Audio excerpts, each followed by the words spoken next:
આ જગતનો માણસ સુખી પણ પોતાની જાતે થાય છે અને દુખી પણ પોતાની જાતે જ થાય છે. અહીંયા જીવનમાં કોઈ કોઈને દુઃખ નથી આપતું અને કોઈ કોઈને સુખ નથી આપતું. અહીંયા સૌ લોકો પોતપોતાની જાતે સુખી બને છે અને સૌ લોકો પોતપોતાની જાતે દુઃખી બને. કારણ જેવું કર્મ કરે એવું ફળ ભોગવે, એમાં કોઈ સંશય નથી. એટલે ભગવાન ગીતાજીમાં બોલ્યા, કર્મણ્યે વાધિકાર આસ્તે મહાફલેષુ કદાચન. જેવું કર્મ કરો એવું ફળ ભોગવો.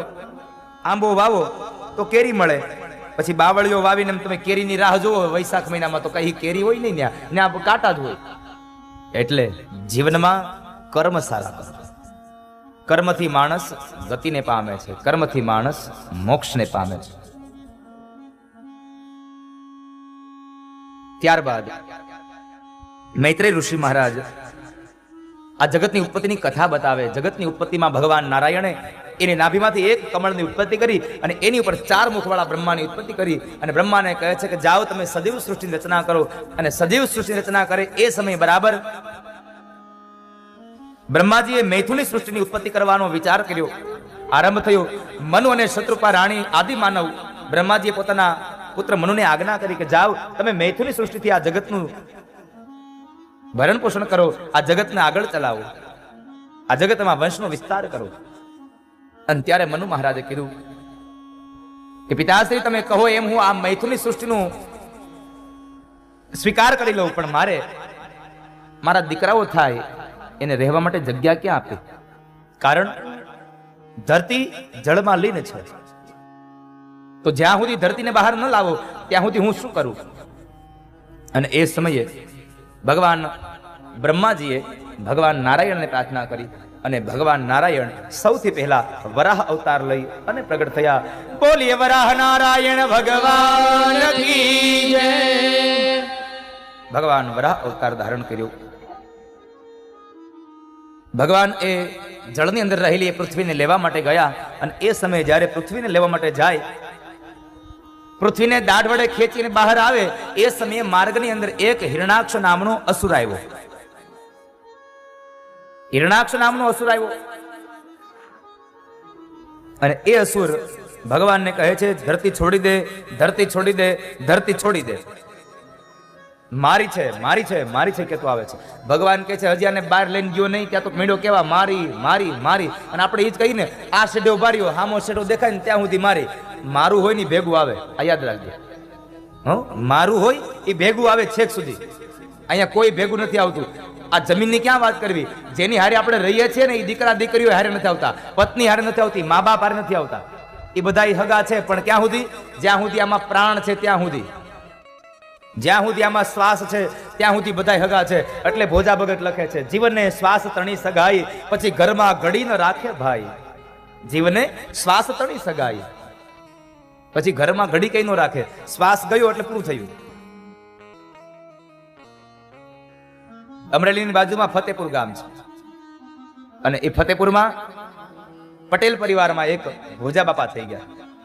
મૂળ એ અહીંયા જેતપુરની બાજુમાં દેવકી ગાલોડ ત્યાંના ભોજા ભગત. અને આમ તમને બહુ ટૂંકી ભાષામાં કહું તો જલારામ બાપાના ગુરુ, વીરપુરમાં જલારામ બાપા એના ગુરુ ભોજા બાપા.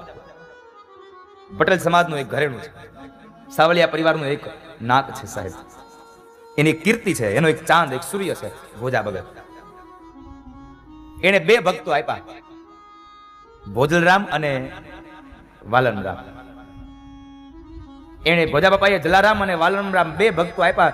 એમાં જલારામ બાપાનો ડંકો એને આખા ધરતી ઉપર વાગી રહ્યો. કારણ જોડીને દંડ, જોડીને દંડ છે સાહેબ.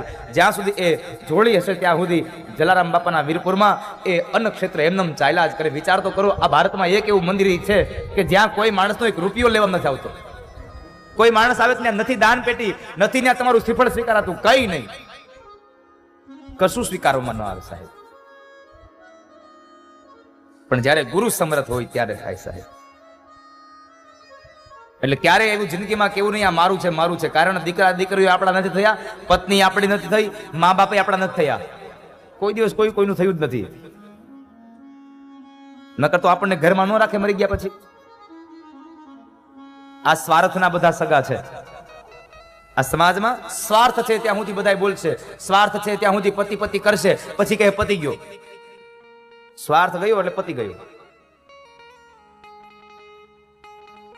તમે કમાતા હશો ત્યાં સુધી બધા કહેશે બાપા બાપા પતિ પતિ, પણ તમે જેવા કમાતા બંધ થયા એટલે એને ખૂણામાં ખાટલો રાખ્યો એટલે પછી જ કહેતા હશે હવે આમાંથી છૂટીએ તો સારું. એના જ આપણા પરિવારના સભ્યો છે.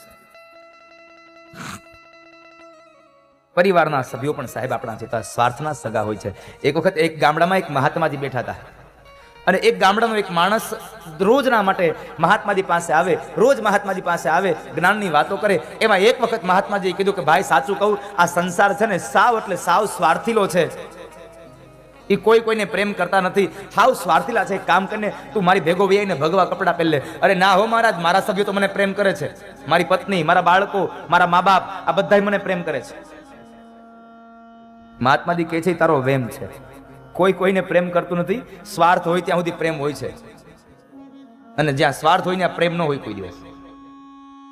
અહીંયા કોઈ કોઈને પ્રેમ નથી કરતું. એક કામ કર, તું મારી ભેગો આવતો રહે. પણ એ સમયે પેલો માણસ ન માન્યો એટલે ભગવાન એ મહારાજ કહે છે કામ કરે, તારે જોવું હોય તારા ઘરના પ્રેમ કરે છે કે નહીં એ હું તને એક વાત શીખડાવું, એ તું કર તો થઈ જાય. તને કેટલો પ્રેમ કરે છે. શું કરવાનું મહારાજ બોલો? હું તને શ્વાસ રોકવાની એક ક્રિયા શીખડાવી દઉં. તારે એક વખતના સમયે ઘરે શ્વાસ રોકી લેવાના, એટલે ઘરના લોકોને ખબર પડી જાય તું મૃત્યુ પામ્યો છે, પછી તું જોઈ લેજે હું થાય. ભલે મહારાજ. શ્વાસ રોકવાની ક્રિયા સમજાવી દીધી. એક દિવસ, બે દિવસ, આમ અઠવાડિયું ગયું એટલે એક વખતના સમયે બરાબર એ ઘરમાં હૂતો છે, શ્વાસ રોકી રાખ્યા અને પત્નીએ બરાબર સરસ મજાનું રસોઈ બનાવી, સરસ મજાની મીઠાઈ બનાવી અને એના પતિને લઈ અને ઓરડામાં જમાડવા જાય. જ્યાં અંદર જાય ત્યાં પતિ મરી ગયો છે. એને ખબર નથી આને શ્વાસ રોક્યા છે એટલે એનાથી પતિ મરી ગયો. હવે તો હું જાણી હવે શું કરું? આ બપોરનું ટાણું છે, આ રસોઈ બનાવી છે, હવે કહું હું જો અગડે જઈને હાહુ હારાને કહી દઉં તો મંડે રો કકડ થવા. આ બનાવેલી મીઠાઈ હાવ એમને વહી જાય. લાવ પેલા મીઠાઈ ખાઈ લઉં અને પછી હાહુ હારાને કહું.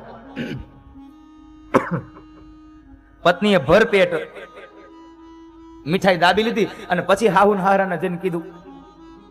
હાહુ હારાને કીધું એટલે મા બાપ છે એટલે રોવા તો મંડે જ. હવે કોણ આને જીવાડે? હવે શું કરીએ? અમે કોના આધારે જીવીએ? બધું મીંડા કેવા. એ સમય બરાબર પેલા મહાત્માજી આવ્યા એક દૂધનો પ્યાલો લઈને. દૂધનો પ્યાલો લઈને એ મહાત્માજી આવ્યા. મહાત્માજી કીધું કે તમારો દીકરો મરી ગયો, પણ મને સમાચાર મળ્યા એટલે હું આવ્યો છું. પણ આ તમારો દીકરો પાછો બેઠો થાય, પણ એક કામ કરવું પડે. જે માણસ આ દૂધ પી જાય ને એટલે તમારો આ દીકરો બેઠો થાય. કારણ જે માણસ દૂધ પીવે એ મરી જાય અને આ મરી લઈ ગયેલો છે એ જીવતો થઈ જાય. તો તમે મા બાપ છો, જો તમે તમારા દીકરાને જીવાડવા માંગતા હોય તો આ દૂધ પી જાવ. એટલે મા બાપ શું બોલ્યા ખબર છે? જવાનું હતું તો વયો ગયો, હવે આ દૂધ પીને અમે શું કામ જાય? જે જવાનો હતો એ તો વયો જ ગયો છે. એટલે પેલા બે મા બાપ કહે છે તો એક કામ કરો ને, તમે પી જાવ ને. તમારે ક્યાં કઈ દીકરા દીકરીઓ કઈ બાયડી છોકરા છે? તમારે તમે પી જાવ ને. મહારાજ દૂધ પી ગયા અને ઓલાને કીધું એ ભાઈ ઉભો થા, હવે જોઈ લીધું ને હું છે. મહારાજ હાલતા થયા ને એની વાહોમાં ઓલો નીકળી ગયો. આ બધા સ્વાર્થના સગા છે. મરી ગયા પછી બંધ બારણે મીઠાઈ ખાઈ લે છે. 12મે દિવસે જાહેરમાં ખાય છે, પણ બંધ બારણે કેટલા નહીં ખાતા કોને ખબર. ઘડીક આપણે તેથી આપણે રોકકડ કરીએ તેથી એક ટાણું રસોઈ ન બનાવી, બાકી હાંજે પાછો ચૂલો ચાલુ જ થઈ ગયો હોય. તેથી ભૂખ્યા તો નથી દેતા હો આપણે, બાજુવાળા આપણને જમાડી જાય છે. અહીંયા કોઈ વગરનું કાંઈ પડ્યું રહેતું નથી સાહેબ. સૌ સ્વાર્થના સગા છે.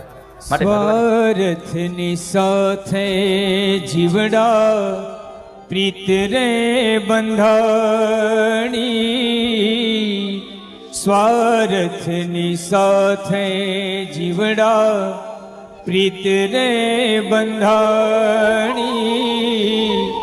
મારા તારા માતે તો આયુષ્ય ગુમાવી. માયાને મમતા તારી, માયાને મમતા તારી અહીં રહેવાની. માટે પ્રભુ પાસે જઈને બંદા માંગ મહેરબાની,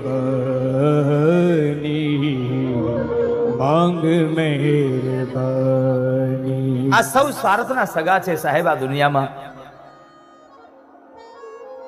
એટલે મારી મારી મીંડો કરવા એ હિરણાક્ષ એટલે ભગવાને સમજાવ્યો કે ભાઈ મારી મારી ન કરીશું, આ તો સૌ કોઈની આ માં છે અને આ કોઈ એક વ્યક્તિની નથી. આ છતાં ન સમજો અને એ સમયે ભગવાને હિરણાક્ષને માર્યો છે. ભગવાન કહે છે જેટલા મારું મારું કરે છે એ બધાય મરી જાય છે અને જેટલા તારું તારું કરે છે એ બધાય તરી જાય છે. માટે મારું મારું ન કરશો, કારણ આપણું અહીંયા કઈ છે જ નહીં.